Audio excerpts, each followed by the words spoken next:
Latino students are one of the fastest growing student groups in the United States, but they're also among the most underserved. Today I want to show how policy choices, not student ability, drive this gap and what we can do to actually fix it.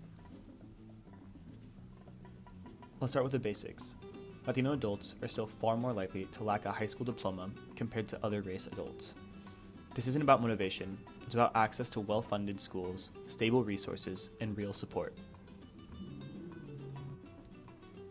And when you look at the college completion, the gap gets even bigger. Latinos make up almost 20% of the US population, but only a fraction of the bachelor degrees and higher holders. The pipeline is broken, and the data makes that obvious. Instead of expanding support, recent political movements have gone the other way, rolling back DEI programs and attacking anything perceived as unfair. These rollbacks cut the exact supports that helped first-generation, low-income, and Latino students navigate systems not built for them.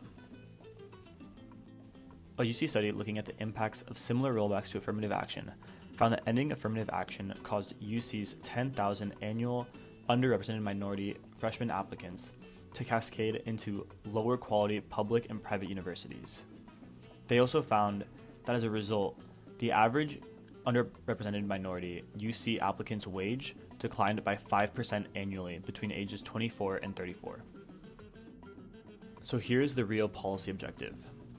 Close the educational gap for Latino students by fixing the funding system that produces these disparities in the first place.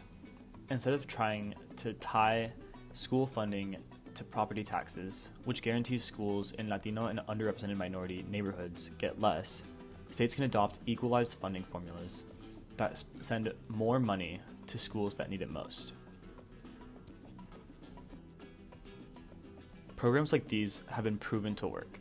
California already tried it with the local control funding formula.